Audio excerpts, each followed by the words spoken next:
Ang mga kamay ni Carlo ay sanay sa pag-aalaga ng kahoy. Sa loob ng 20 taon, ang kanyang mga daliri ay natutong bumasa ng bawat guhit, bawat uka, at bawat gasgas ng mga lumang muebles na dinadala sa kanyang maliit na talyer sa Pampanga. Kaya niyang ibalik ang ningning ng isang aparador na kinain na ng anay, patatagin ang isang mesang kinakalawang na ang mga pako at bigyan ng bagong buhay ang isang upuang naging saksi sa maraming henerasyon. Para sa kanya, ang bawat piraso ng kahoy ay may kwento at ang trabaho niya ay siguraduhing hindi ito makakalimutan. Ngunit sa hapon na yon, habang hinahaplos niya ang isang antigong baul na gawa sa nara, ang kanyang isip ay wala sa trabaho. Ang amoy ng barnis at kahoy ay hindi sapat para takpan ang bigat na gumuguhit sa kanyang dibdib. Isang ritual na ang bigat na ito, isang pamilyar na anino na dumarating tuwing ika-15 ng buwan. Ito ang araw ng kanyang pangako. Mula sa kanyang kinauupuan, tanaw niya ang kanyang 10 taong gulang na anak na si Mia na mahimbing na natutulog sa isang lumang sopa sa isang sulok ng talyer. Ang mukha nito ay isang perpektong kopya ng kanyang ina, ang parehong mahahabang pilik mata, ang parehong maliit na ilong, at ang parehong kapayapaan kapag natutulog. Sa tuwing tinitingnan niya si Mia, bumabalik ang lahat. Ang mga alaala, ang sakit, at higit sa lahat, ang huling habilin ni Melissa. "Carlo, mangako ka sa'kin." Bulong nito mula sa kama ng ospital, ang boses ay mahina na parang hibla ng sinulid. "Alagaan mo si Mama. Huwag mo siyang pababayaan, kahit anong mangyari."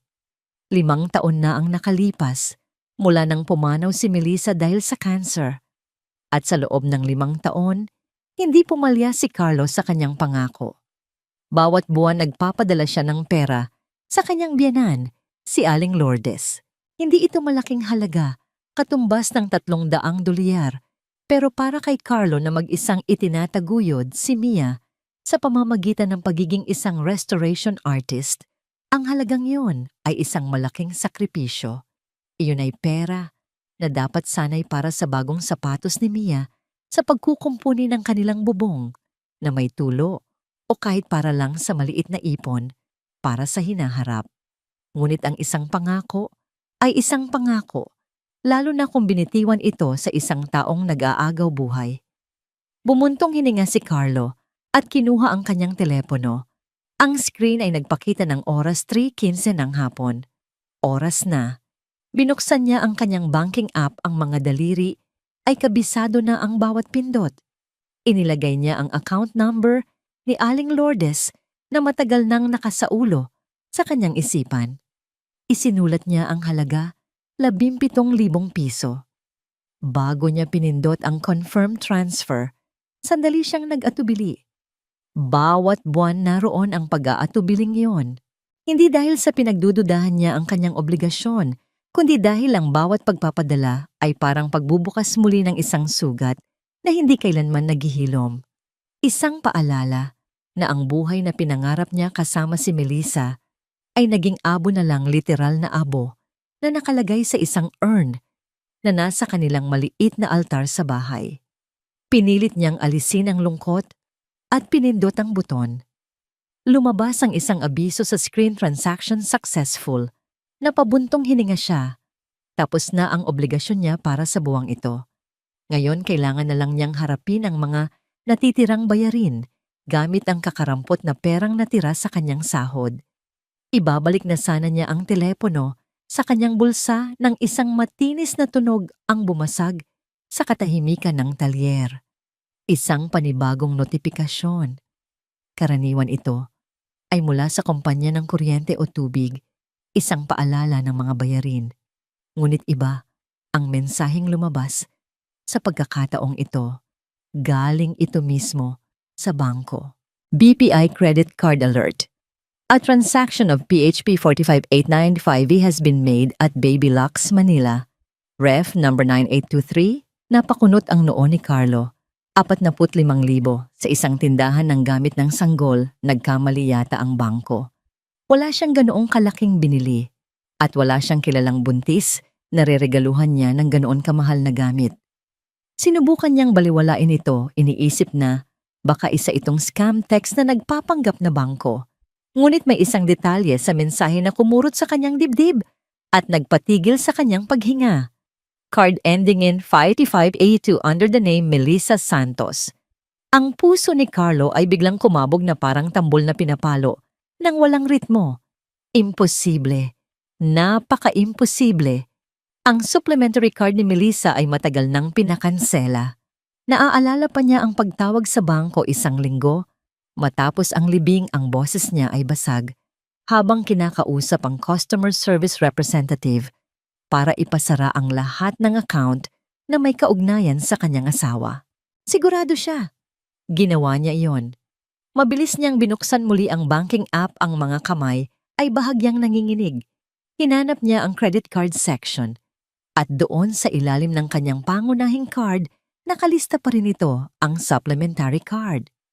Aktibo, isang malamig na kaba ang gumapang sa kanyang likuran. Paanong nangyari ito? Nakalimutan ba ng bangko o baka hindi natuloy ang kanyang request noon dahil sa sobrang pagluluksa? Pero hindi yon ang pinakamalaking tanong. Ang tanong ay sino ang gumamit ng card? Sino ang gumastos ng halos 50,000 piso sa isang mamahaling tindahan sa Maynila gamit ang pangalan ng kanyang yumaong asawa? Mali ito. Bulong niya sa sarili, sinusubukang kumalma. Error lang sa sistema. O baka may nakapulot ng lumang card at ginamit. Isang kaso ng fraud. Ngunit habang tinititigan niya ang pangalan sa screen, Melissa Santos, isang pakiramdam na hindi niya maipaliwanag ang nagsimulang umusbong sa kaibuturan ng kanyang pagkatao. Isang pakiramdam na mas malamig pa sa lungkot at mas matalim pa sa sakit. Ito ay pagdududa. Muli niyang tiningnan ang confirmation ng bank transfer na ipinadala niya kay Aling Lourdes, 17,000 piso para sa isang pangako. At sa ibaba nito, isang alerto ng 45,000 pisong ginastos ng isang multo sa isang tindahan para sa isang buhay na hindi pa isinisilang. Ang dalawang transaksyon ay magkasalungat, ngunit sa isip ni Carlo bigla silang nagkaroon ng isang nakakakilabot na koneksyon. Biglang gumalaw si Mia sa kanyang pagkakatulog. Isang maliit na ungol ang kumawala sa mga labi nito. Napatingin si Carlo sa kanyang anak at ang pagdududa sa kanyang dibdib ay hinaluan ng takot. Sa loob ng 5 taon, ang mundo niya ay umikot sa pag-aalaga kay Mia at sa pagtupad sa isang pangako. Itinayo niya ang kanilang buhay sa pundasyon ng mga alaala at obligasyon. Ngayon, sa isang simpleng notifikasyon mula sa bangko, naramdaman niya ang pagyanig ng pundasyong yon. Pinatay ni Carlo ang screen ng kanyang telepono, ngunit ang mga numero at ang pangalan ni Melissa ay patuloy na nagliliyab sa kanyang isipan. Isang multo ang gumagastos ng kanyang pera. O baka naman, ang multong matagal na niyang iniiyakan ay hindi kailanman naging isang multo. Hindi ito pagkakamali ng sistema. Ito ay isang bagay na mas malalim at madilim. At ngayon pa lang niya nasisimulang maramdaman ang lamig ng anino nito. At sa aninong yon, alam niyang kailangan niyang humanap ng sagot, gaano man kasakit ang katotohanang naghihintay sa kanya. Kinabukasan, dinala ni Carlo si Mia sa eskwela, ngunit ang kanyang isip ay lumilipad sa ibang lugar. Ang bawat pagliko sa kalsada, bawat paghinto sa trapiko ay nagbibigay sa kanya ng pagkakataong balikan ang notifikasyon sa kanyang telepono, ang pangalan ni Melissa, ang halaga ng pera, ang tindahan ng gamit pang sanggol. Ang mga detalyeng iyon ay parang mga bubog ng salamin na tumutusok sa kanyang utak at hindi niya alam kung paano sila pagdudugtungin. Pagka-uwi mula sa paghatid kay Mia, hindi siya dumiretso sa talyer. Sa halip umupo siya sa kanilang simpleng komedor, kinuha ang telepono at hinanap ang numero ng kanyang matalik na kaibigan. Si Patrick ay isang branch manager sa bangko kung saan siya may account. Sila ay magkababata at si Patrick ang isa sa iilang taong mapagkakatiwalaan niya ng buo. Sinagot ni Patrick ang tawag sa pangalawang ring. "Carlo, Brad, napatawag ka. Akala ko abala ka sa baul na galing pa sa panahon ng Hapon." Biro nito ang boses ay masigla. "Pat, may seryoso akong itatanong." Diretsong sabi ni Carlo, at ang anumang bakas ng pagbibiro sa boses ng kaibigan ay agad na naglaho. "Ano yun, mukhang mabigat ah?" Ipinaliwanag ni Carlo ang tungkol sa credit card alert, ang pangalan ni Melissa, at ang kanyang pagtataka kung bakit aktibo pa rin ang card.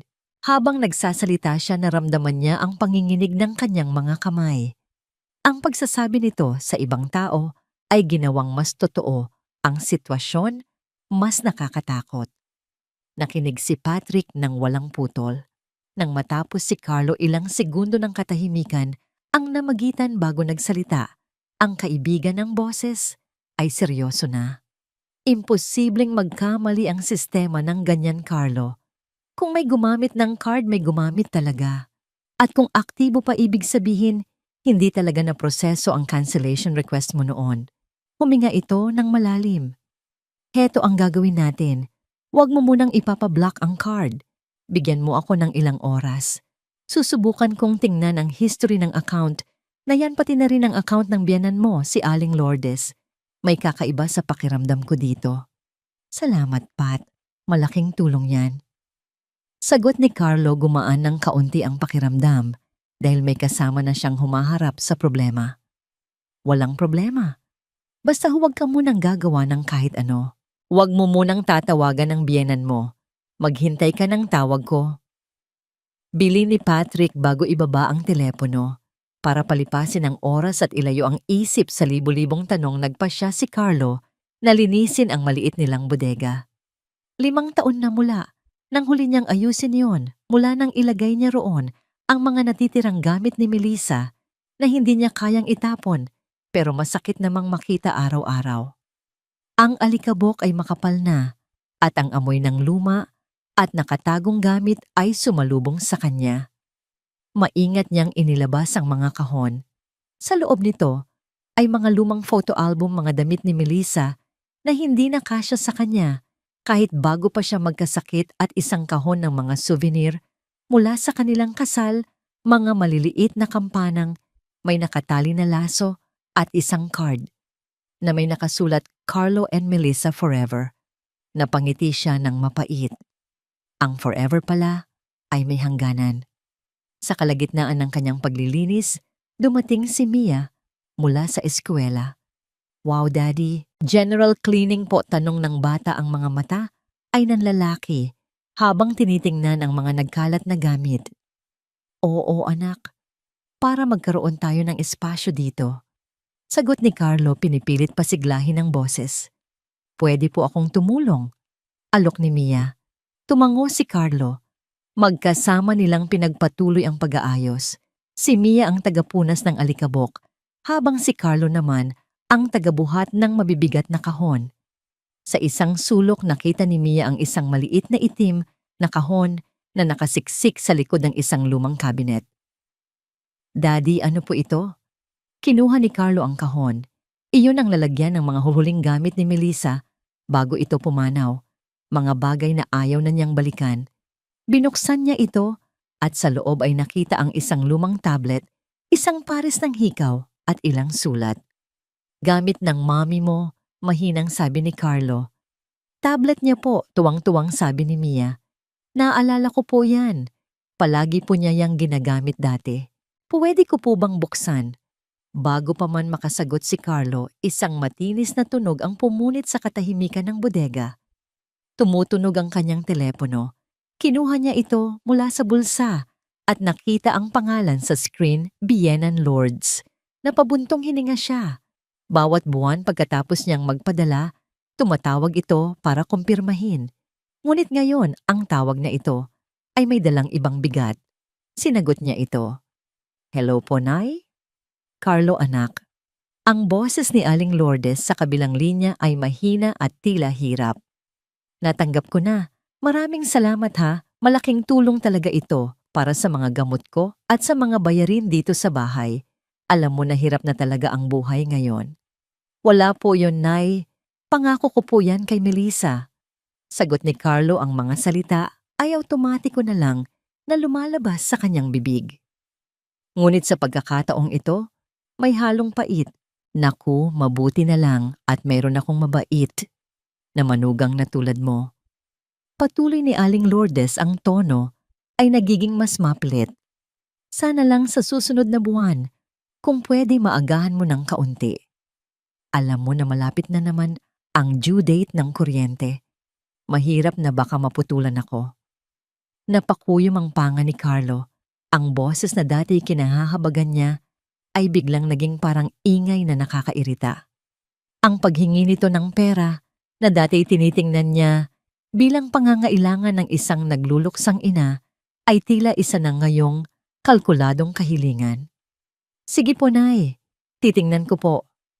Maikli niyang sagot. O siya, sige. Salamat ulit. Mag-iingat kayo ni Mia dyan.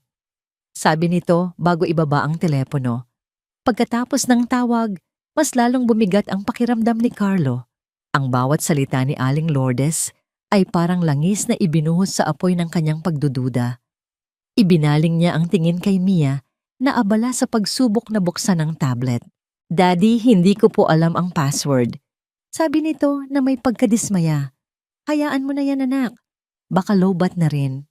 Sabi ni Carlo. Sandali po, try ko lang yung birthday ni Mommy. Sinubukan ni Mia ang numero pero hindi gumana.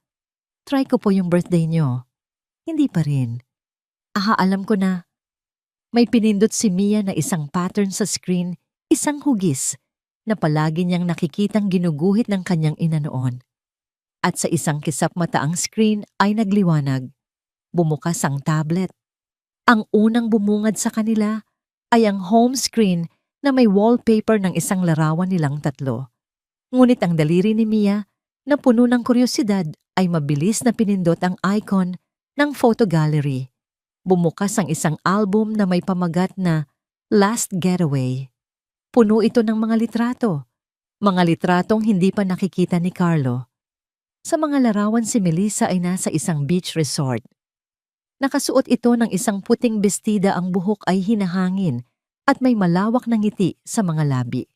Mukha siyang masaya. Mukha siyang malusog. Walang bakas ng sakit. Walang anino ng paparating na kamatayan. Sa isang litrato, nakatayo siya sa tabi ng isang infinity pool. Sa likod niya ay ang asul na dagat. Sa isa pa, hawak niya ang isang baso ng fruit shake. Naramdaman ni Carlo na nanlamig ang buo niyang katawan. Tiningnan niya ang petsa kung kailan kinunan ang mga litrato na nakalagay sa ibabang sulok ng bawat isa. October 28, 2019, 2 araw bago ang petsa sa kanyang death certificate. 2 araw bago siya pumanaw sa ospital dahil sa komplikasyon ng cancer. Napatitig si Carlo sa mukha ni Melissa sa litrato, ang ngiti, ang saya, ang buhay sa mga mata nito. Hindi ito ang mukha ng isang babaeng naghihingalo. Hindi ito ang Melissa na nasa isip niya sa loob ng 5 taon. Isang malamig na tinig ang bumasag sa kanyang pagkatulala. Ang tinig ay galing kay Mia, puno ng inosenteng pagtataka. Tumingala ito sa kanya, ang mga mata ay bilog at nagtatanong habang ang daliri ay nakaturo sa screen ng tablet. Daddy, mahinang tanong nito. Sabi niyo po, sobrang sakit na ni Mommy nung mga araw na. To, di ba po? Bakit po siya nasa beach na nakangiti ng ganito? Ang simpleng tanong ng kanyang anak ay tumama kay Carlo na parang isang malakas na sampal. Ang lahat ng hangin sa kanyang baga ay tila naubos. Nakatitig siya sa screen sa imahe ng kanyang masayang asawa at pagkatapos ay sa naguguluhang mukha ng kanyang anak. Sa sandaling iyon, alam niyang ang buhay na itinayo niya sa pundasyon ng isang pangako ay hindi lang nayanig. Gumuho na ito. Ang tanong ni Mia ay umalingaongaw sa loob ng bodega, mas malakas pa sa katahimikan na bumalot sa kanila. Hindi makasagot si Carlo. Ang kanyang lalamunan ay tila pinipiga ng isang hindi nakikitang kamay. Paano niya ipapaliwanag sa isang bata ang isang bagay na kahit siya mismo ay hindi maintindihan? Baka lumang picture lang yan, anak. Pilit niyang sinabi, ang boses ay garalgal at hindi ka panipaniwala kahit sa sarili niyang pandinig. Minsan nagkakamali ang petsa sa mga gadget, ngunit habang sinasabi niya iyon, ang kanyang mga mata ay nakatutok pa rin sa screen. Sa likod ng masayang imahe ni Melissa, may nakita siyang isang detalye na nagpatibay sa petsa. Isang tarpaulin. Nakasabit ito sa isang poste sa Resort Malabo, ngunit nababasa pa rin, Happy Halloween, October 31st, Bash.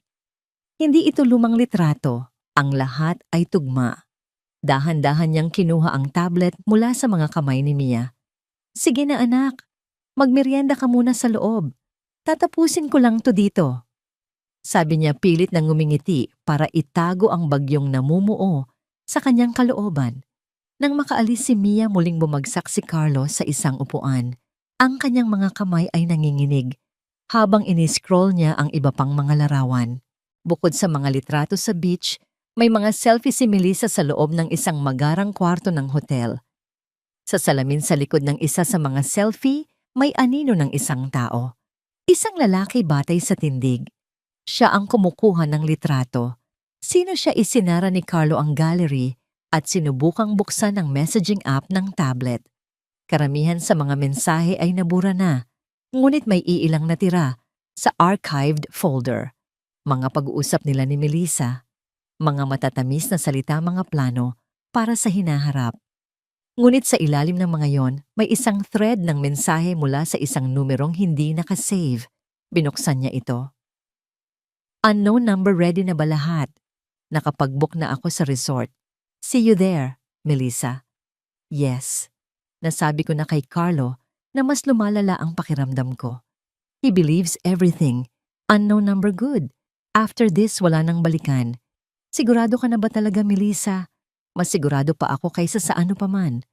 Pagod na akong magpanggap na masaya sa buhay na to. This is my escape. Ang huling mensahe ay ipinadala noong October 25, 2019. 4 na araw bago ang mga litrato sa resort. 6 na araw bago siya mamatay. Ang paghinga ni Carlo ay naging mababaw at mabilis.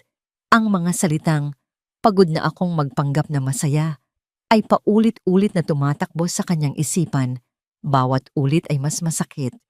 Ang pag-ibig na inakala niyang totoo, ang pamilyang pinangarap niya, lahat pala ay isang malaking pagpapanggap para sa babaeng pinakasalan niya.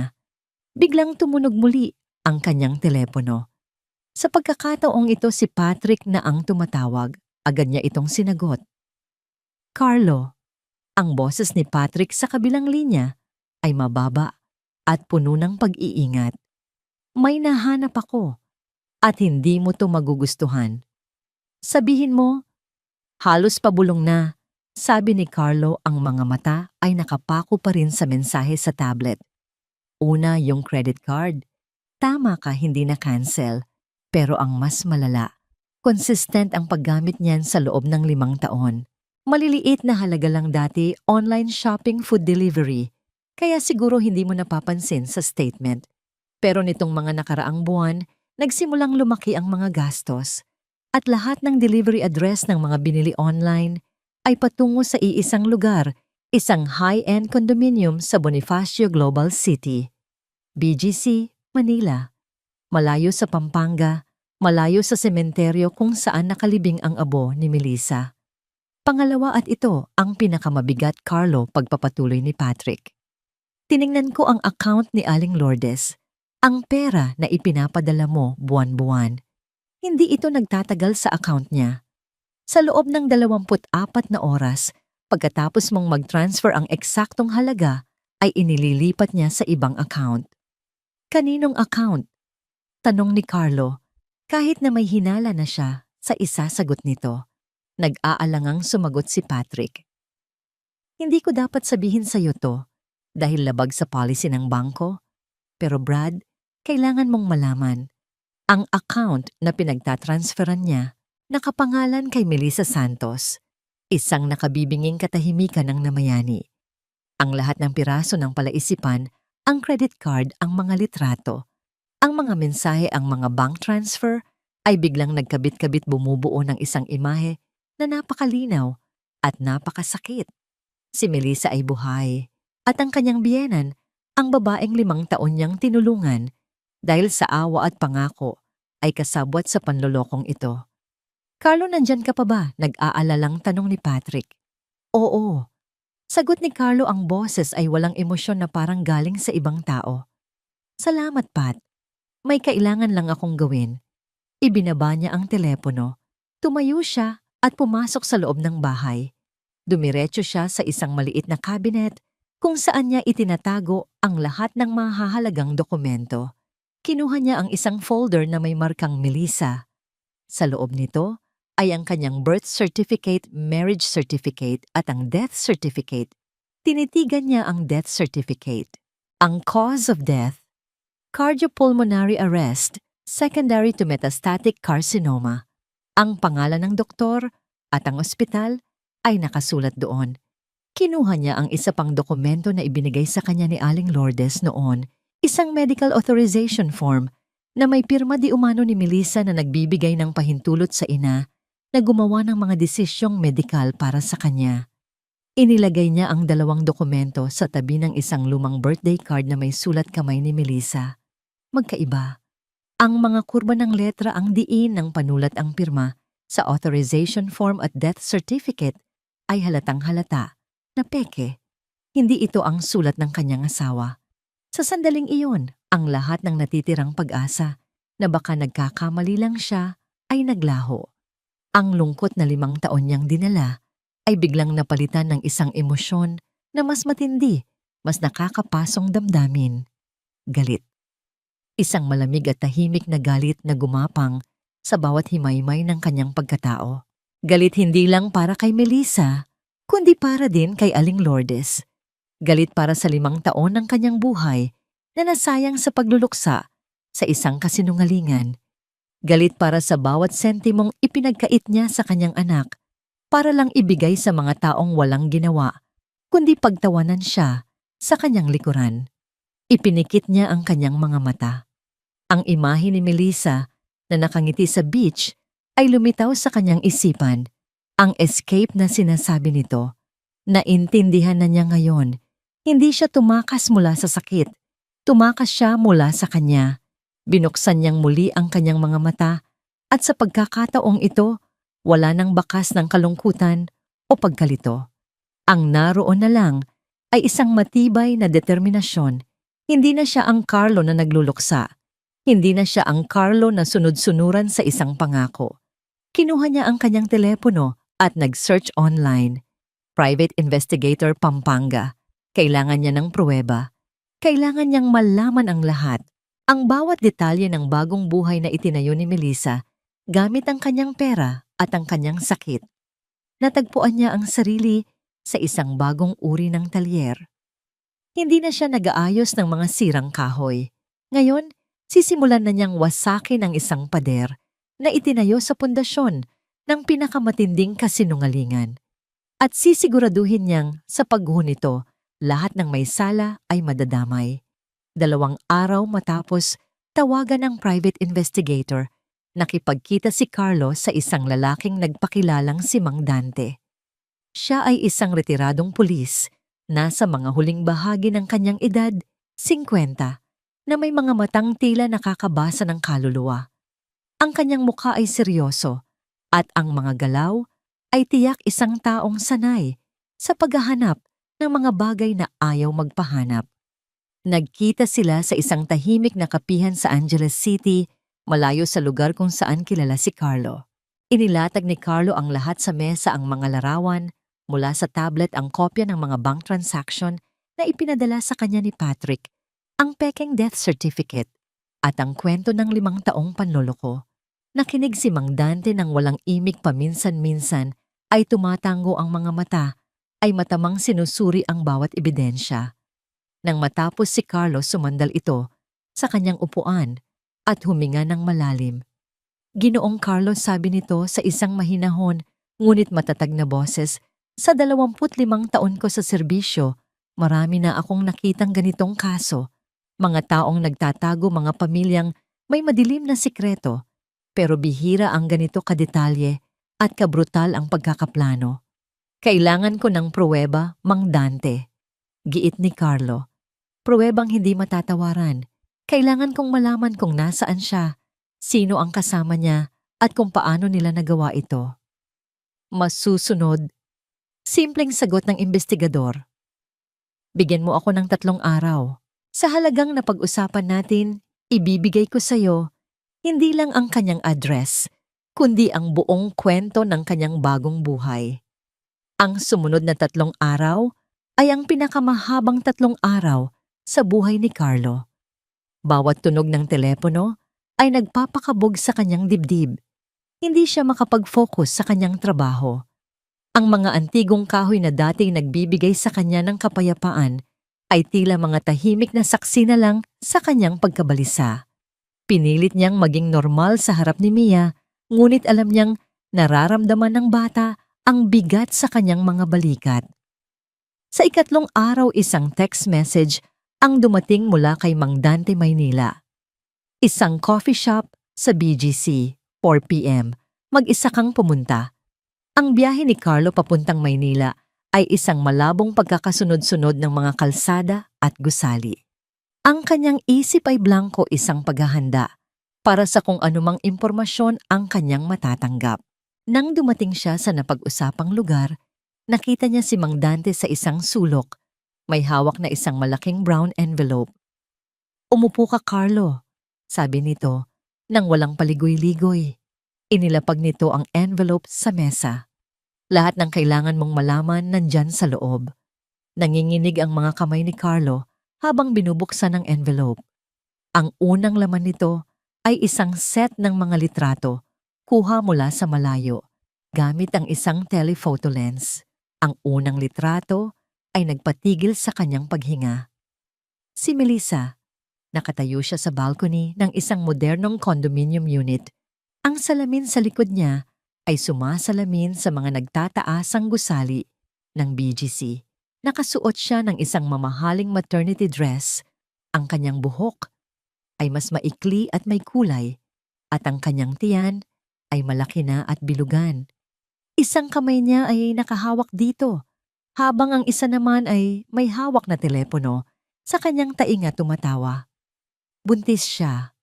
Ang katotohanan yon ay tumama kay Carlo na parang isang malaking bato. Ang babaeng inakala niyang namatay dahil sa sakit ay hindi lang buhay kundi nagdadala pa ng isang bagong buhay sa kanyang sinapupunan. Isang anak na hindi sa kanya. Nakatira siya sa Serendra 1 condominium sa BGC. Paliwanag ni Mang Dante na tila binabasa ang mga tanong sa isip ni Carlo. Ang unit ay nakapangalan sa isang Adrian Vasquez, isang mayamang negosyante. Base sa aming surveillance, sila ay nagsasama bilang mag-asawa. Binuklat ni Carlo ang sunod na litrato. Si Melissa at isang matangkad gwapong lalaki, si Adrian, ay magka-holding hands habang lumalabas sa isang mamahaling restaurant. Mukha silang masaya, kontento, at walang inaalala sa mundo. Sa isa pang litrato, si Adrian ay nakaluhod sa harap ng malaking tiyan ni Melissa, tila kinakausap ang sanggol sa loob. Isang matinding kirot na may halong galit at inggit ang sumabog sa dibdib ni Carlo. Habang siya ay nagkukumahog magbayad ng mga gastusin sa Pampanga, habang ipinagkakait niya kay Mia ang mga simpleng luho, si Melissa ay namumuhay na parang reyna, buntis sa anak ng ibang lalaki sa isang mundong malayong malayo sa kanilang pinagsamahan. May mas malala pa dyan. Sabi ni Mang Dante, itinuturo ang isa pang set ng mga dokumento sa loob ng envelope. Kinuha yon ni Carlo. Ito ay kopya ng isang life insurance policy. Isang pulisiya na kinuha ni Melissa 6 na buwan bago siya mamatay. Ang beneficiary, si Aling Lourdes Jefferson. Ang halaga katumbas ng 50,000 dolyar. Sa ilalim nito ay isang kopya ng claim form na may pirma ni Aling Lourdes at isang bank statement na nagpapakita ng pagpasok ng pera sa kanyang account 4 na buwan pagkatapos ng pekeng pagkamatay. Ito ang naging puhunan nila, paliwanag ni Mang Dante. Ginamit nila ang pera para simulan ang bagong buhay ni Melissa sa Maynila. Ang pekeng death certificate ay gawa ng isang doktor na sinuspinde ang lisensya dahil sa pamimeke ng mga medical records. Ang urn na ibinigay sa iyo ng biyenan mo, malamang abo lang ng kung anong sinunog na bagay o mas malala abo ng isang hindi kilalang tao mula sa isang punerarya na kasabwat nila. Napahawak si Carlos sa kanyang sentido.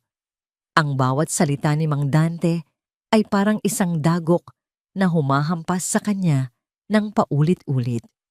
Ang buong 5 taon ng kanyang pagluluksa ay isang malaking komedya na sila ang nagsulat at siya ang naging katawa-tawang bida.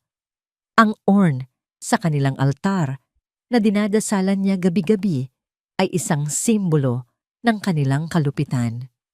Ang lalaki, si Adrian, alam ba niya? Tanong ni Carlo, ang boses ay halos hindi marinig. Sa tingin ko hindi sagot ni Mang Dante. Base sa aming paunang investigasyon, sa background ni Adrian malinis ang record niya. Mukhang biktima rin siya dito. Malamang ibang kwento ang ipinaniwala ni Melissa sa kanya. Isinara ni Carlo ang envelope. Ang mga litrato sa loob ay tila sumusunog sa kanyang mga kamay. Nakita na niya ang katotohanan. Mas masakit ito, mas brutal, kaysa sa anumang inakala niya. Ang kanyang asawa ay hindi lang siya iniwan. Binura siya nito sa kanyang buhay na parang isang pagkakamali at itinayo ang bago nitong mundo sa mga guho ng kanilang nakaraan. Ano ang plano mo ngayon? Tanong ni Mang Dante. Sapat na ang mga ebidensyang ito para magsampa ka ng kaso, estafa falsification of public documents. Mabigat ang mga yan. Tumingin si Carlos sa labas ng bintana ng coffee shop. Sa mga taong naglalakad bawat isa ay may sariling buhay, sariling problema. Sa isang sandali, gusto na lang niyang tumayo umalis at kalimutan ang lahat. Gusto niyang bumalik sa Pampanga at magpanggap na hindi niya nalaman ang katotohanan. Ngunit pagkatapos ay nakita niya ang mukha ni Mia sa kanyang isipan. Ang kanyang anak, na lumaki na ang ina, ay isang alaala lamang. Ang kanyang anak, nakarapat dapat malaman ang totoo, gaano man ito kasakit. At ang kanyang sarili, nakarapat dapat sa hustisya. Tumingin siyang muli kay Mang Dante. Ang kanyang mga mata ay hindi na nagpapakita ng sakit, kundi ng isang matigas at hindi matitinag na desisyon. Hindi pa tapos ang trabaho mo, Mang Dante, sabi niya. Ngayon, gusto kong alamin mo ang lahat tungkol kay Adrian Vasquez. Gusto kong malaman kung anong kasinungalingan ang sinabi ni Melissa sa kanya. At pagkatapos mo nang huminga ng malalim si Carlo, ako na mismo ang maglalatag ng lahat sa mesa. Pero hindi sa harap ng pulis, sa harap nilang dalawa. Isang plano ang nabubuo sa kanyang isipan. Isang plano na hindi lang para sa hustisya, kundi para sa paghihiganti. Kung nagawa ni Melissa na wasakin ang kanyang mundo nang walang anumang babala, sisiguraduhin niyang sa pagbagsak ng mundo nito, siya mismo ang manonood. Bago harapin si Melissa, alam ni Carlo na kailangan niyang putulin ang isa sa mga ugat ng kasinungalingan. Kailangan niyang harapin ang babaeng naging pundasyon ng buong panloloko ang ina na kumonsinti sa krimen ng sarili nitong anak. Kailangan niyang harapin si Aling Lourdes. Hindi na niya hinintay ang susunod na 15 ng buwan. Isang Sabado ng umaga, habang si Mia ay nasa bahay ng isang kaibigan para sa isang school project, nagmaneho si Carlo papunta sa maliit na paupahang bahay ng kanyang biyenan sa isang masikip na subdivision sa Guagua. Hindi niya ito tinawagan. Gusto niya itong sorpresahin. Gusto niyang makita ang reaksyon nito kapag hindi ito handa, kapag wala pa itong suot na maskara ng pagiging isang kaawa-awang matanda. Nang kumatok siya sa kinakalawang na gate ilang sandali, bago may lumabas. Si Aling Lourdes nakasuot ng isang lumang duster ay nagulat nang makita siya. "Carlo, anong ginagawa mo rito? Napadaan ka?" Tanong nito, may halong pagtataka at kaba sa boses. "Gusto ko lang po kayong kumustahin, Nay. At may dala po akong merienda." Sabi ni Carlo, itinaas ang isang paper bag na naglalaman ng paboritong ensaymada nito. Ang kanyang boses ay kalmado, ang kanyang muka ay walang emosyon.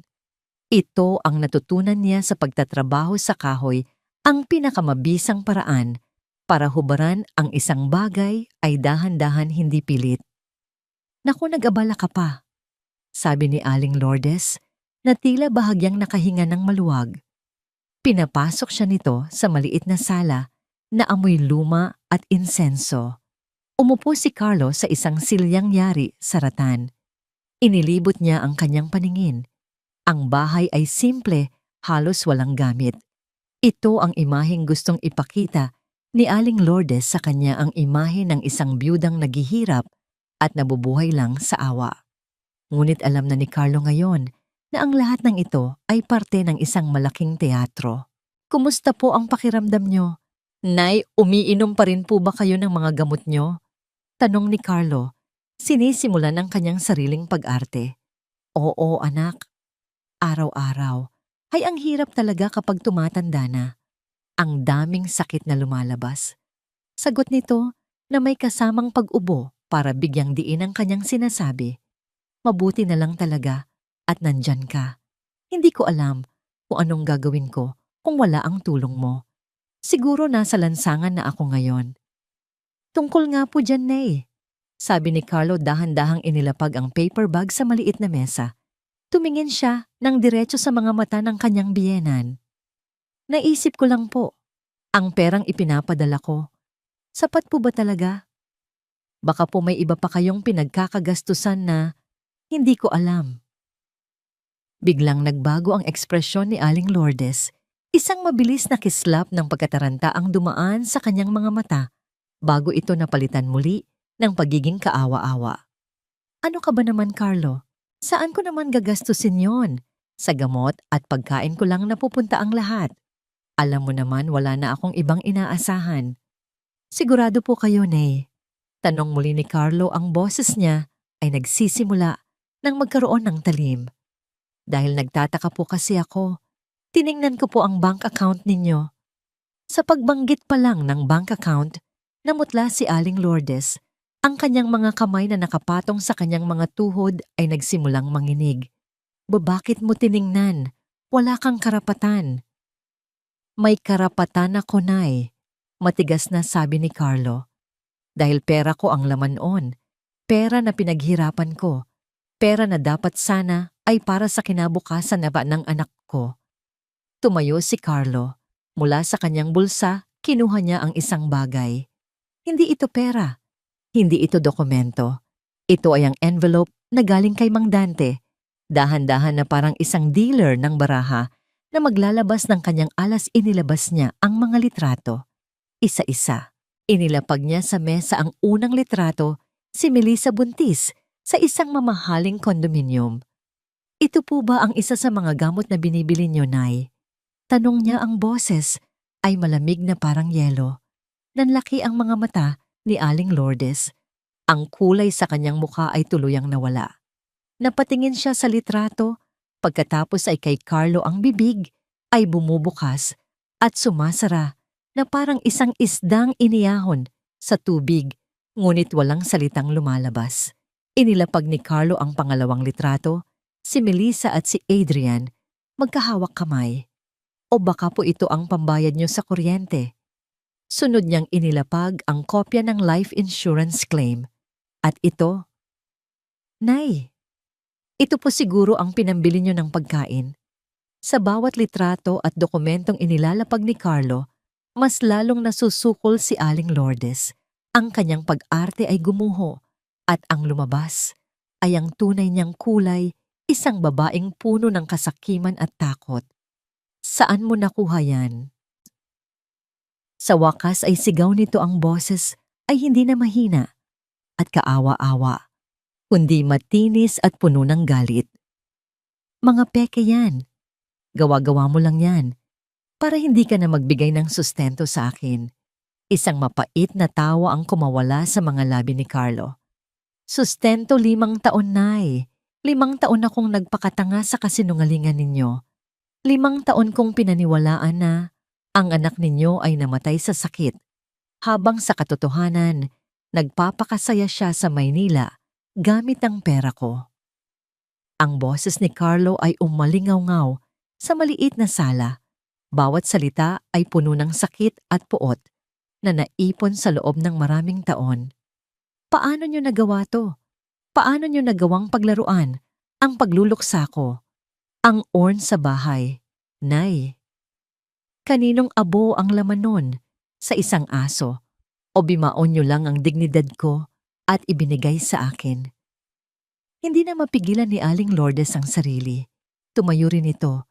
Ang takot ay napalitan ng isang desperadong katapangan. Wala kang alam, Carlo. Wala kang alam sa mga paghihirap ni Melissa sa'yo. Ikaw ang may kasalanan kung bakit siya umalis. Masyado kang kontento sa kakarampot mong kita. Hindi mo kayang ibigay ang buhay na nararapat para sa kanya. Kaya kinailangan niyang gumawa ng paraan. Ang mga salitang iyon ay parang isang malakas na sampal kay Carlo. Hindi lang pala pera ang habol nila. Ito ay personal. Ang paghamak sa kanya sa pagkatao niya sa buhay na ibinigay niya. Kaya tama lang na lokohin niyo ako, na nakawin ang pera ko, na ipagkait sa apo niyo ang ama, na buo ang isip dahil sa pagluluksa. Huwag mong isali si Mia dito. Sigaw ni Aling Lourdes na tila natapakan ng isang maselang na bahagi. Bakit hindi apo ninyo siya? Pero mas pinili niyong maging kasabwat sa isang krimen kaysa maging isang lola sa kanya. Ipinagpalit niyo ang kinabukasan ng apo niyo para sa pera. Sa sandaling iyon, alam ni Carlo na wala nang saysay ang pag-uusap. Ang babaeng nasa harap niya ay hindi na magbabago. Bulag na ito sa kasakiman. Dahan-dahan niyang inayos ang mga litrato at ibinalik sa envelope. Tumingin siya kay Aling Lourdes sa huling pagkakataon. Ang kanyang mga mata ay walang emosyon na mas nakakatakot kaysa sa anumang sigaw.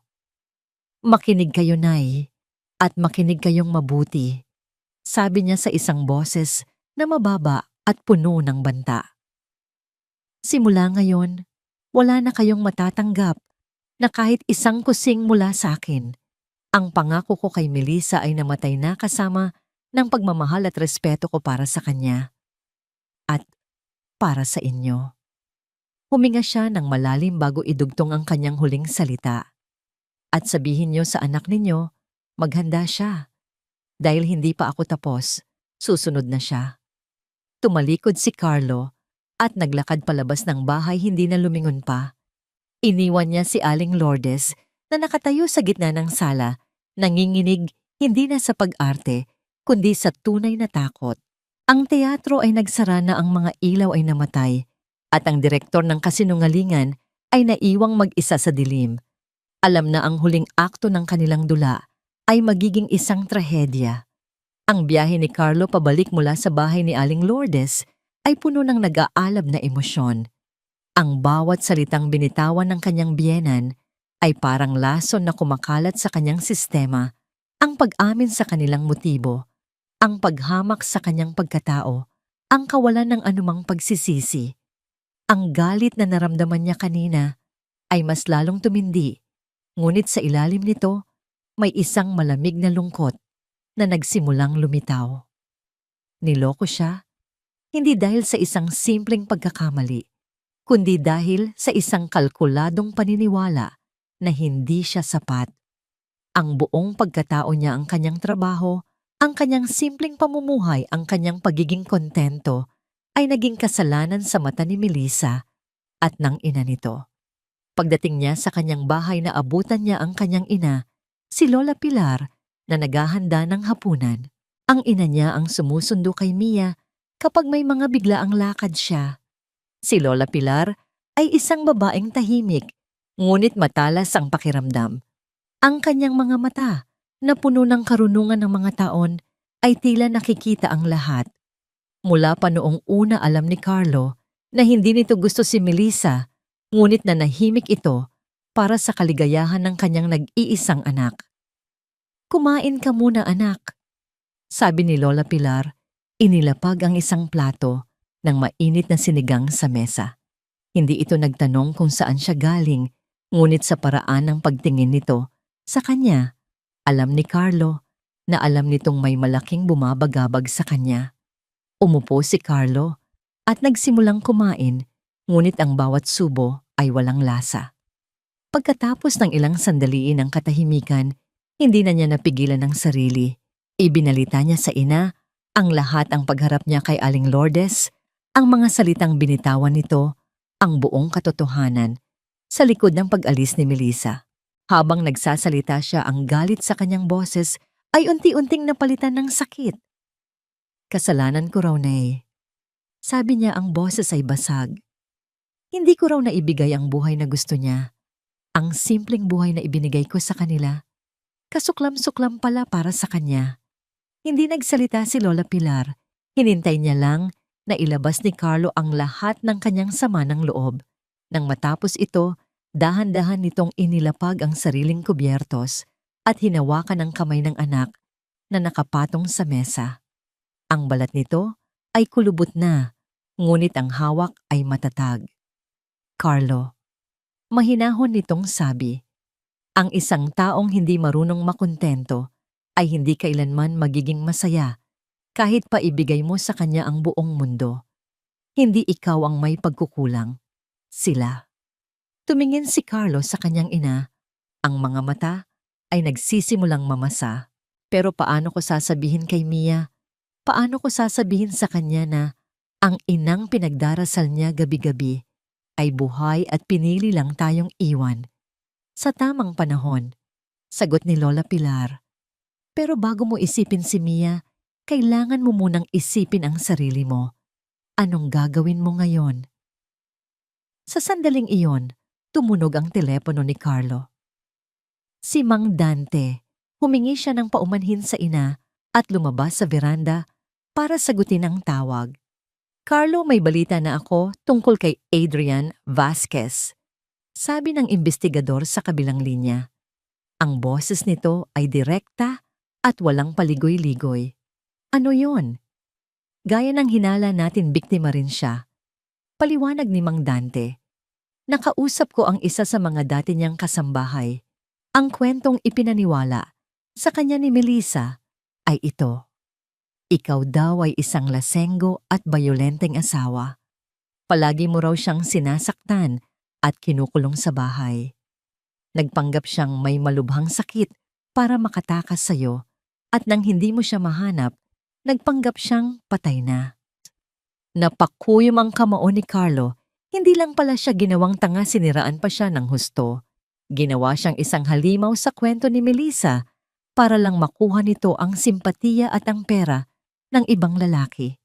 "May isa pa," dagdag ni Mang Dante. "Si Adrian Vasquez ay hindi lang basta negosyante. Siya ang dating kasintahan ni Melissa bago pa kayo magkakilala. Ayon sa aking source, tutol na tutol si Aling Lourdes sa paghihiwalay nila noon dahil mayaman ang pamilya ni Adrian.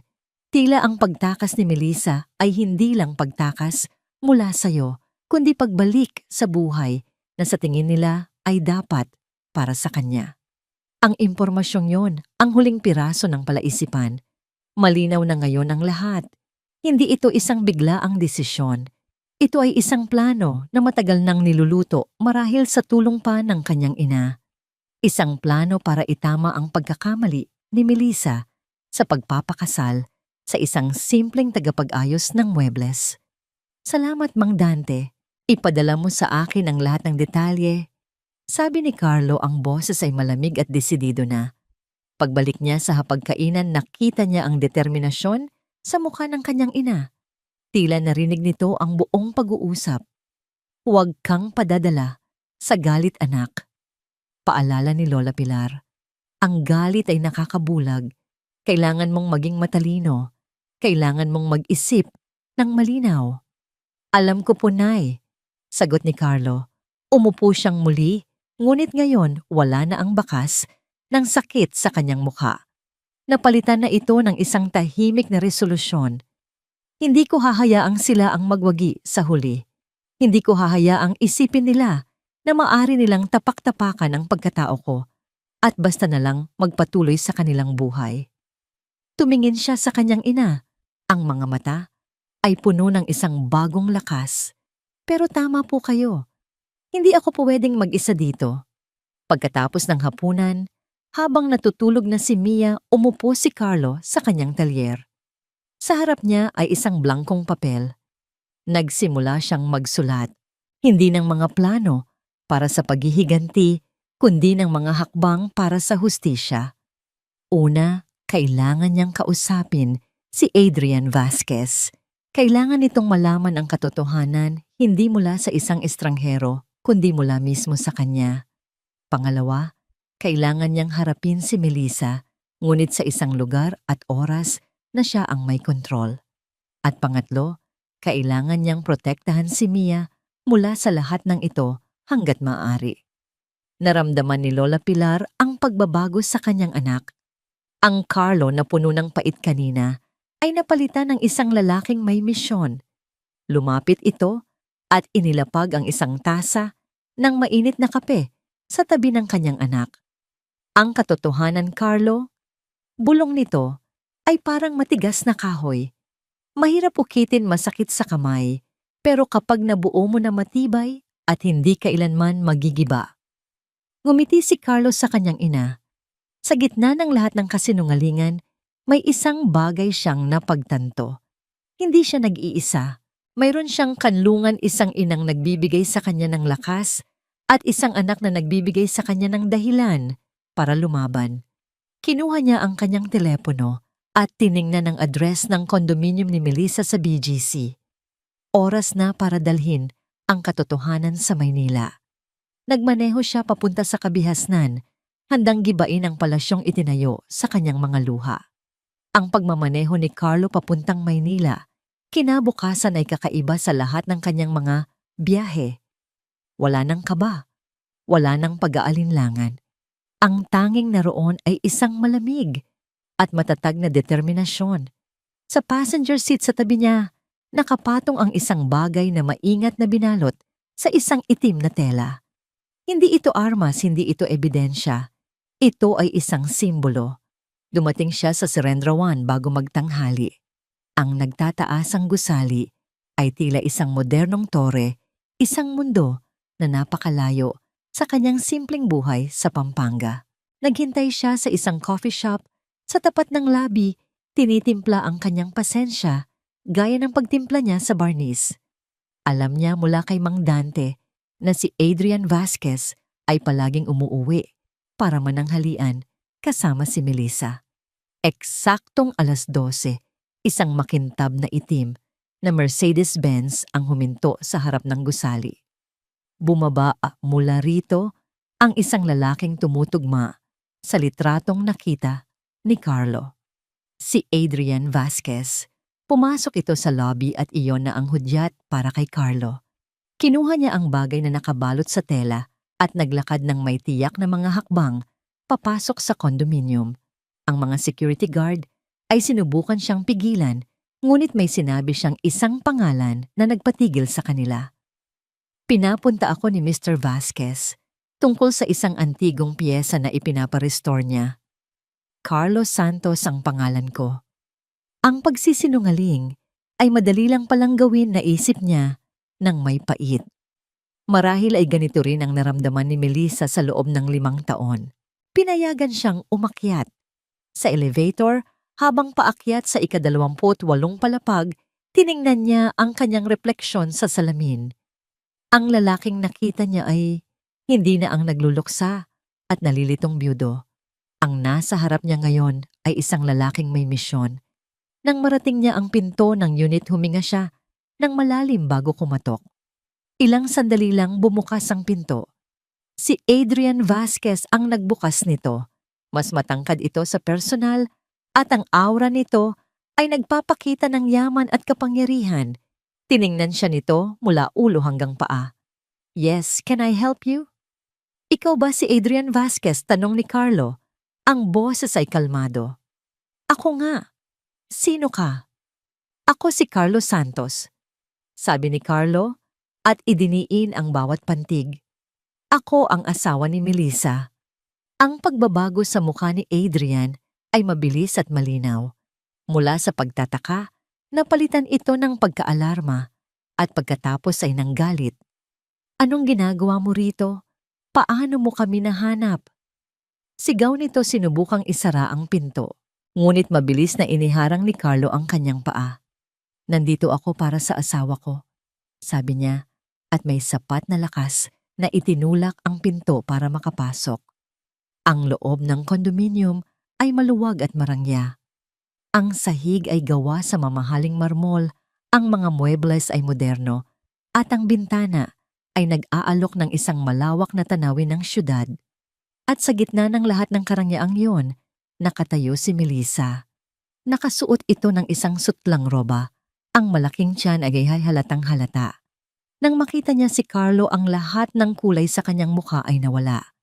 Ang kanyang mga mata ay nanlaki sa takot at gulat na parang nakakita ng isang multo, isang tunay na multo, mula sa buhay na matagal na niyang ibinaon sa limot.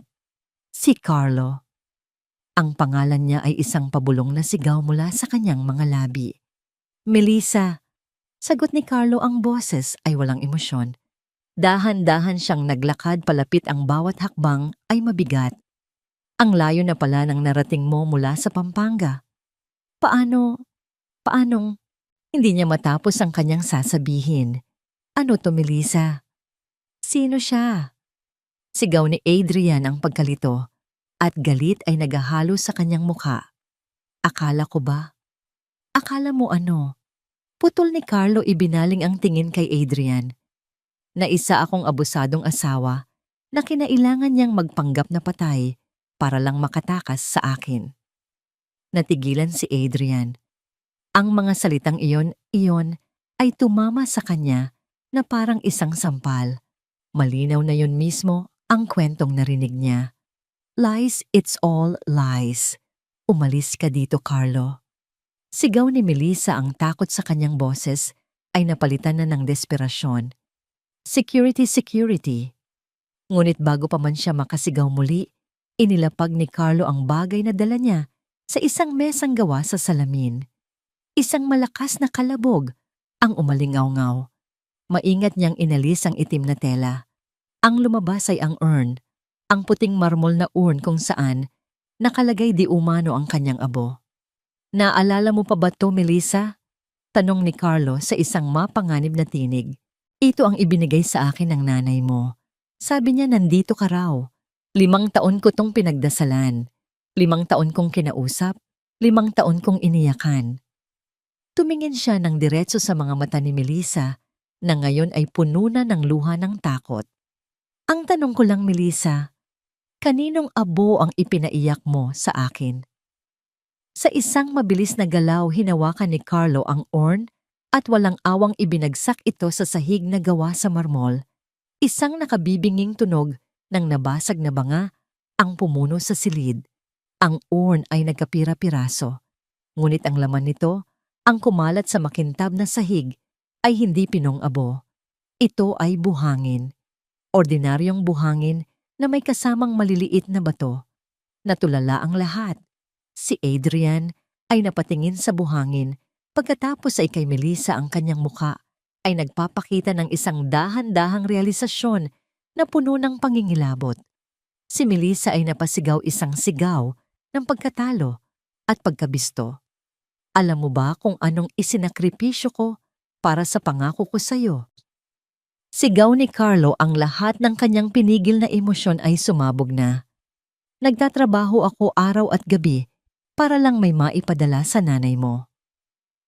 Ang perang dapat sana'y pambili ng bagong sapatos ni Mia, ipinapadala ko sa inyo. Ang perang dapat sana'y para sa kinabukasan niya, ipinambuhay niyo sa karangyaan na to.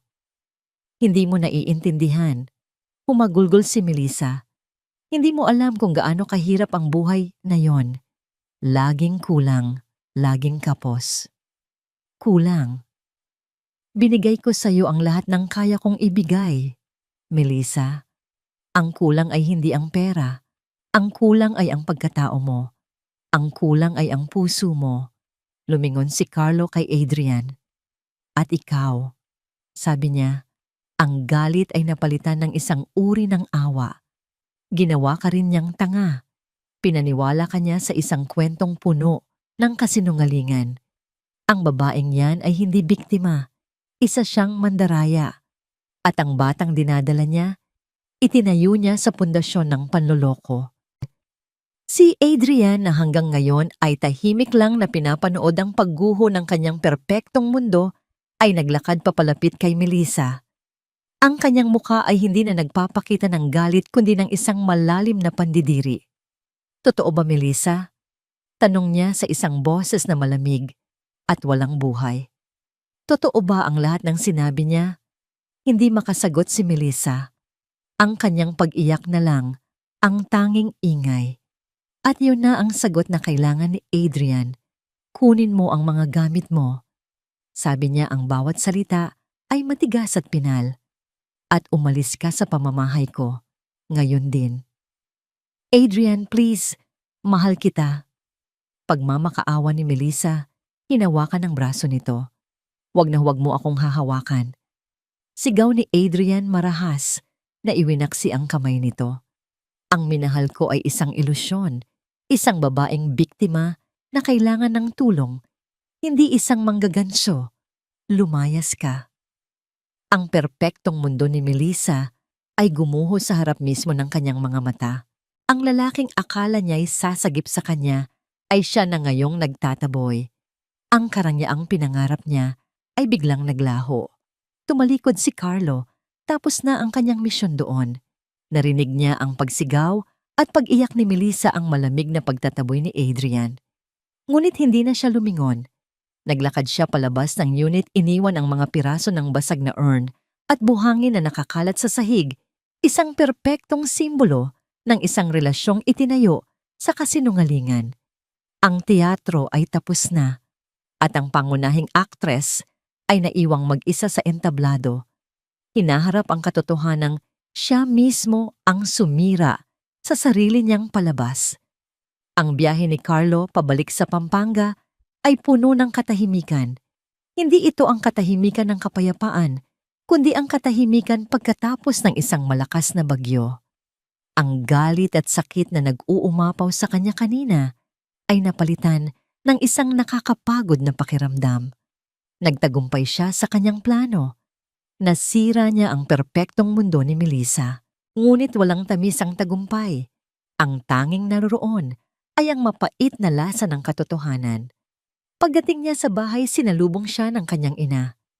Isang tingin lang sa kanyang mukha, alam na ni Lola Pilar na tapos na ang laban. Walang salitang namutawi sa pagitan nila. Niyakap lang siya ng mahigpit ng kanyang ina, isang yakap na nagsasabing, nandito lang ako. Kinabukasan ng katahimikan ay binasag ng isang tawag. Si Mang Dante. Carlo, may balita ako, sabi ng investigador. Umalis si Melissa sa kondominium ni Adrian kagabi. Walang dalang kahit ano, maliban sa damit na suot niya. Ngayon, nandito siya sa Pampanga. Umuwi sa nanay niya. Hindi nagulat si Carlo. Saan pa nga ba pupunta ang isang taong nawalan ng lahat? Kundi sa taong kasama niyang nagplano ng lahat, may isa pa dagdag ni Mang Dante. Tumawag sa akin si Adrian Vasquez kaninang umaga. Nahanap niya ang contact number ko sa internet. Galit na galit siya. Pakiramdam niya ginamit siya at niloko. Gusto niyang magsampa ng kaso laban kay Melissa. Handang-handa siyang tumestigo at gamitin ang lahat ng kanyang yaman at impluwensya para siguraduhing makukulong si Melissa. Ito ang balitang hindi inaasahan ni Carlo. Ang kanyang personal na laban ay biglang nagkaroon ng isang makapangyarihang kakampi. Gusto niyang makipagkita sa'yo, sabi ni Mang Dante, para pag-usapan ang susunod na hakbang. Kinabukasan sa opisina ng isang mamahaling law firm sa Clark, nagkaharap muli si Carlo at Adrian, ngunit ngayon, wala na ang galit sa pagitan nila. Ang naroon ay isang pinagsamang layunin. Si Adrian ay ibang-iba sa lalaking nakita ni Carlo sa kondominium. Ang kanyang mga mata ay puno ng pagod, ngunit ang kanyang determinasyon ay matigas na parang bakal. Ginoong Santos, sabi niya iniabot ang kamay kay Carlo. Patawad sa naging asal ko. Dapat nakinig ako sa'yo. Carlo na lang. Sagot ni Carlo tinanggap ang kamay nito. Pareho lang tayong biktima rito. Sa loob ng 2 oras sa tulong ng mga abogado ni Adrian, pinagdugtong-dugtong nila ang lahat ng ebidensya, ang mga bank statement mula kay Patrick, ang mga litrato at dokumento mula kay Mang Dante, ang testimonya ni Carlo tungkol sa 5 taon ng panloloko, at ang testimonya ni Adrian tungkol sa mga kasinungalingan ni Melissa. Ang kwento ay malinaw at hindi matatawaran. Ito ay isang kaso ng organized fraud na kinasasangkutan ng pekeng pagkamatay, insurance scam, at sistematikong pangingikil. Hindi lang ito tungkol sa pera. Sabi ni Adrian, ang panga ay nakakuyom. Ito ay tungkol sa pagmamanipula at paninira ng buhay. Sinabi niya sa akin na, halimaw ka. Pinaniwala niya ako, habang ang tunay na halimaw ay siya pala. Sa gabay ng mga abogado, nagpasya silang dalhin ang lahat ng ebidensya, hindi sa ordinaryong pulisya, kundi sa National Bureau of Investigation, NBI. Ang kaso ay masyadong komplikado at malaki para sa isang lokal na himpilan. 1 linggo ang lumipas. Isang umaga, habang nag-aalmusal si Carlo, kasama si Mia, 2 sasakyan na may marka ng NBI ang huminto sa tapat ng bahay Nina, Aling Lourdes. Tahimik at mabilis ang operasyon. Ang mga kapitbahay ay naglabasan nagbubulungan habang pinapanood ang mga ahente na pumasok sa bahay. Ilang minuto lang inilabas nila si Aling Lourdes at si Melissa. Pareho silang nakaposas. Si Aling Lourdes ay umiiyak at nagsisisigaw, nagmamakaawa. Si Melissa naman ay tahimik lang. Ang mukha ay walang emosyon, ang malaking tiyan ay nakabalot sa isang maluwag na damit. Ang reyna ng bis ay isa na ngayong ordinaryong kriminal. Ang balita ay mabilis na kumalat sa kanilang maliit na komunidad. Ang kwento ng milagrosong pagkabuhay ni Melissa Santos ay naging usap-usapan, ngunit ang katotohanan sa likod nito ay mas nakakagulat pa. Nang gabi ring iyon habang nanonood ng balita, nakita ni Carlo ang mukha ni Melissa sa telebisyon, isang mugshot. Ang pangalan niya ay nasa ilalim kasama ang mga kasong isinampa laban sa kanya estafa through falsification of public documents, insurance fraud conspiracy. Nasa kulungan na sila, nahaharap sa posibilidad na mabilanggo ng maraming taon. Sa harap ng mga hindi matatawarang ebidensya at ng testimonya mula sa 2 biktimang handang lumaban, ang kanilang kapalaran ay halos sigurado na. Habang nakatitig sa screen, narinig ni Carlo ang boses ng kanyang abogado sa kanyang isipan. Para mapabilis ang proseso at mapababa ang sentensya, malamang ay magtuturuan sila. Isisi ni Melissa sa ina niya at ganoon din ang gagawin ng ina niya. At iyon nga ang nangyari. Sa mga sumunod na araw lumabas ang balita na sa loob ng interogasyon si Aling Lourdes at si Melissa ay nagsimulang magtapon ng sisi sa isa't isa. Si Aling Lourdes sa pag-asang makakuha ng simpatya ay sinabing napilitan lang siyang sumunod sa kagustuhan ng kanyang anak. Si Melissa naman ay iginiit na ang buong plano ay ideya ng kanyang ina na siyang nagtulak sa kanya na iwan si Carlo para sa isang mas magandang buhay. Ang kanilang alyansa na itinayo sa kasakiman at kasinungalingan ay gumuho sa ilalim ng bigat ng batas. Ang 2 taong magkasamang nanloko ay siya na ngayong magkalaban, sinusubukang iligtas ang kani-kanilang sarili. Isang gabi, habang pinapatulog si Mia tumunog ang telepono ni Carlo, isang hindi rehistradong numero. Sinagot niya ito. Carlo, isang pamilyar na boses ngunit ngayon ay basag at puno ng pagmamakaawa. Si Melissa, paano siya nakatawag? Patawarin mo ako. Humagulgol ito sa kabilang linya. Hindi ko sinasadya. Napilitan lang ako. Si Mama.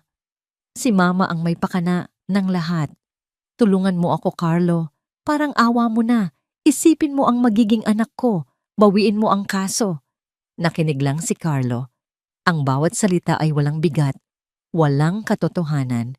Ito ay ang huling desperadong pag-arte ng isang taong nasukol na. Nasaan ang pagsisisi mo noong mga panahong nagpapadala ako ng pera, Melissa? Mahinahon niyang tanong. Nasaan ang awa mo para kay Mia habang lumalaki siyang walang ina? Ang presyo ng kasinungalingan, Melissa, ay hindi nababayaran ng luha. Pinagdudusahan ito. Ibinaba niya ang telepono. Walang paghihiganti, walang galit. Ang naroon na lang ay ang pagtanggap. Natapos na ang lahat. Ang batas na ang bahala sa kanila. Ngunit habang nakatitig siya sa natutulog na mukha ni Mia, alam niyang may isang bagay pa siyang kailangang harapin.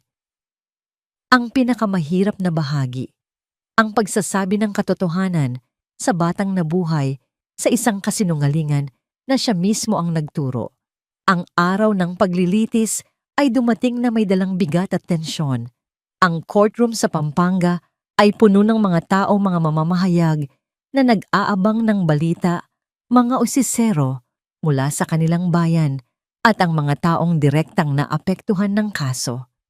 Naupo si Carlos sa hanay ng mga testigo, katabi ang kanyang ina.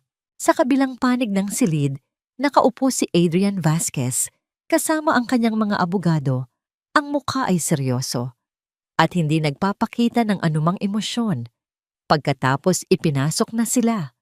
Si Aling Lourdes ay mukhang mas matanda ng 10 taon. Ang buhok ay nagputian na at ang mga balikat ay nakakuba. Tila pinapasan ang bigat ng kanyang mga kasalanan. Sa tabi niya si Melissa ay nakasuot ng uniforme ng preso. Ang kanyang malaking tiyan ay mas lalo pang nagiging kapansin-pansin.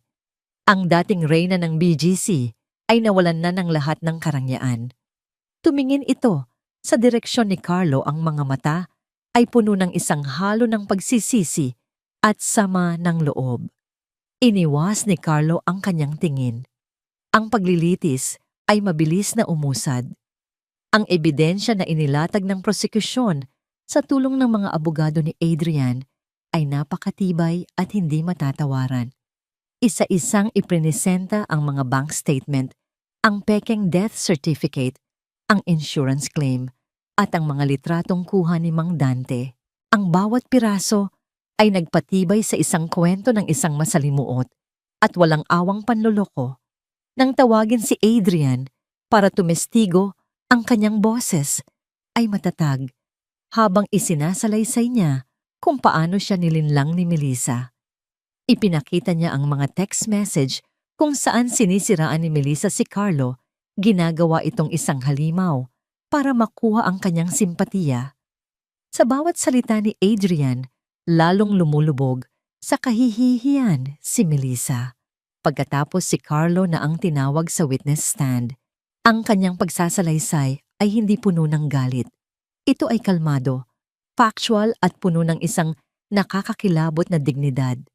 Ikinuwento niya ang 5 taon ng kanyang buhay, ang buwan ng pagpapadala ng pera, ang mga sakripisyo, ang pagpapalaki kay Mia na may paniniwalang patay na ang kanyang ina.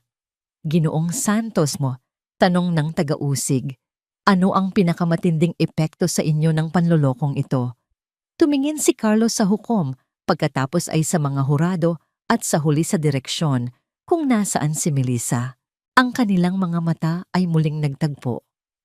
Ngunit ngayon, hindi na umiwas si Carlo. Tinitigan niya ito ng diretsyo. Ang pera. Sabi niya, ang boses ay malinaw at umalingaw-ngaw sa buong silid ay nababawi. Ang mga ari-arian ay napapalitan, pero ang 5 taon na ipinagluksa ko ang isang taong buhay pala. Ang 5 taon na pinalaki ko ang aking anak sa isang kasinungalingan. Ang tiwalang sinira nila. Ang mga yon ay hindi na kailanman maibabalik. Sa mga salitang yon, isang hikbi ang kumawala mula sa mga labi ni Melissa. Yumuko ito, hindi na makatingin kanino man. Ang hatol ay ibinaba Pagkatapos ng ilang linggo, walang sino man ang nagulat sa desisyon, guilty. Si Aling Lourdes dahil sa kanyang edad ay nahatulan ng 10 taon sa Correctional Facility for Women. Si Melissa naman bilang utak ng mas malaking bahagi ng krimen ay nahatulan ng 15 taon. Isinaalang-alang ng korte ang kanyang pagbubuntis at ang sentensya ay magsisimula pagkatapos niyang isilang ang kanyang sanggol. Habang inilalabas sila mula sa courtroom, nagkaroon ng kaguluhan. Ang mga kamera ay kumislap, ang mga reporter ay nagsisigawan ng mga tanong. Sa huling pagkakataon, nagtama muli ang mga mata ni Carlo at Melissa. Sa pagkakataong ito, wala nang galit o pagsisisi sa mga mata ni Melissa. Ang naroon na lang ay isang blangkong pagtanggap sa kanyang kapalaran. Ang babaeng tumakas mula sa isang simpleng buhay ay haharap ngayon sa isang mas simpleng buhay sa loob ng 4 na sulok ng isang selda. Sa labas ng courthouse, nilapitan ni Adrian si Carlo. "Tapos na," sabi nito. "Salamat sa iyong katatagan, Carlo. Kung hindi dahil sa iyo, marahil ay nabubuhay pa rin ako sa isang kasinungalingan." "Salamat din sa tulong mo," sagot ni Carlo. Nagkamay sila hindi bilang mga biktima, kundi bilang 2 lalaking nakahanap ng hustisya. Ang laban sa hukuman ay tapos na. Ngunit para kay Carlo ang pinakamabigat na paghatol ay naghihintay pa sa kanya sa bahay. Nang gabing iyon, umupo si Carlo sa tabi ng kanyang anak sa kama nito. Si Mia ay masayang nagkukwento tungkol sa kanyang araw sa eskwela. Hinintay ni Carlo na matapos ito ang kanyang puso ay kumakabog ng malakas. "Mia anak," mahinahon niyang sinabi, "may kailangan tayong pag-usapan tungkol kay Mommy." Biglang naging seryoso ang mukha ng bata. "Bakit po, Daddy? May problema po ba?" Huminga ng malalim si Carlo. "Eto na. Naaalala mo ba yung mga litrato na nakita natin sa tablet ni Mommy?" Tumango si Mia. "Anak, yung mga litratong yon, totoo sila." Tiningnan niya ang kanyang anak sa mata. Si Mommy, hindi talaga siya namatay sa sakit. Buhay siya. Ang mga mata ni Mia ay nanlaki puno ng pagkalito. Pero, sabi niyo po, may cancer siya. Nasa langit na siya." "Nagsinungaling ako, anak, at patawarin mo ako." Sabi ni Carlo, ang boses ay nanginginig na. "Pero nagsinungaling din si Mommy sa akin. Pinaniwala niya tayong lahat." Umalis siya, Mia. Pinili niyang iwan tayo. Ipinaliwanag ni Carlo ang lahat sa paraang maiintindihan ng isang 10 taong gulang. Hindi niya ginamit ang mga salitang krimen o kulungan. Sa halip sinabi niya na si Mommy ay gumawa ng isang napakalaking pagkakamali, isang pagkakamali na nakasakit ng maraming tao. At ngayon, kailangan niyang pagbayaran iyon sa isang lugar kung saan hindi mo na siya maaaring makasama ng kahit sino sa loob ng mahabang panahon. Nakinig lang si Mia. Walang luha, walang sigaw. Ang tanging reaksyon nito ay isang malalim na katahimikan habang pinoproseso ang lahat. "So, hindi na po siya babalik?" tanong nito sa isang napakahinang boses. Umiling si Carlo. "Hindi ko alam, anak. Pero ang alam ko, nandito ako. Nandito si Lola. Tayong 2. Tayo ang pamilya. At hindi kita iiwan. Kailanman." Isang butil ng luha ang sa wakas ay pumatak mula sa mata ni Mia. Pagkatapos ay isa pa, hanggang sa niyakap na siya ni Carlo ng mahigpit habang umiiyak ito ng tahimik sa kanyang dibdib. Walang salitang namutawi. Ang tanging naroon ay ang pagdamay ng isang ama sa unang pagkawasak ng puso ng kanyang anak. Ang hatol ng korte ay nagbigay kay Carlo ng hustisya. Ngunit ang pagtanggap at pag-unawa mula sa kanyang anak iyon ang hatol na tunay na nagpalaya sa kanya. Ang pader ng kasinungalingan sa kanilang tahanan ay tuluyan ng gumuho. At ngayon, sa wakas maaari na silang magsimulang magtayo muli. Lumipas ang 6 na buwan.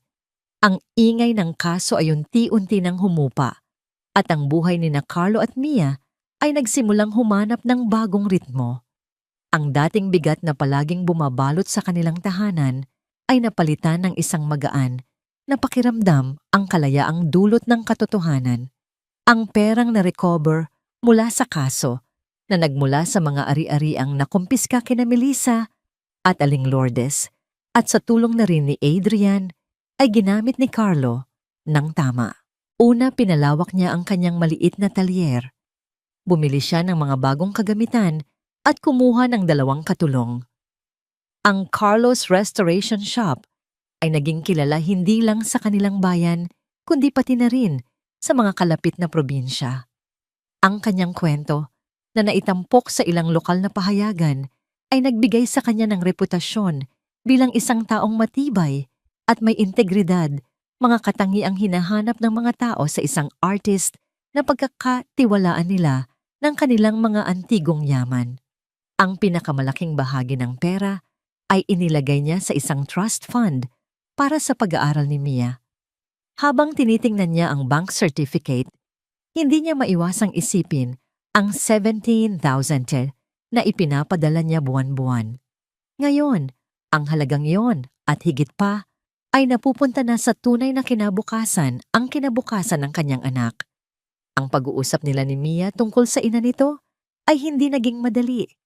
Nagkaroon ng mga araw ng kalungkutan at maraming tanong, ngunit sa tulong ni Lola Pilar at ng isang child counselor na inirekomenda ng kaibigan ni Carlo, unti-unting natutunan ni Mia na tanggapin ang sitwasyon.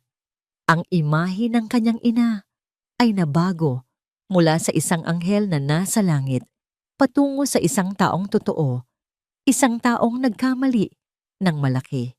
Ang proseso ay masakit, ngunit ito ay totoo. Isang hapon, habang tinutulungan ni Mia si Carlo sa paglilinis ng isang maliit na silya sa talyer, bigla itong nagsalita. "Daddy," sabi nito hindi tumitingin sa kanya. "Kapag po ba lumaki na yung baby ni Mommy sa kulungan, magiging kamukha ko po siya?" Natigilan si Carlo sa tanong. Ito ang unang pagkakataon na binanggit ni Mia ang tungkol sa kanyang kapatid sa ina. Lumuhod si Carlo para magpantay sila. "Siguro anak," mahinahon niyang sagot. "Pero kahit magkamukha kayo, magkaiba pa rin kayo. Dahil ang pagkatao natin ay hindi lang nasa itsura. Nasa mga desisyon natin yan at sa kung paano natin tratuhin ang ibang tao. At alam kong ikaw, Mia, ay lalaking isang mabuting tao." Ngumiti si Mia, isang maliit ngunit totoong nangiti. "Salamat po, Daddy." Iyon ang huling beses na pinag-usapan nila ng detalyado ang tungkol kay Melissa. Alam ni Carlo na ang alaala ay mananatili, ngunit hindi na ito isang sugat na nagdurugo. Isa na lang itong pilat, isang paalala ng isang laban na kanilang napagtagumpayan. Dumating ang balita na isinilang na ni Melissa ang kanyang anak na lalaki sa loob ng piitan.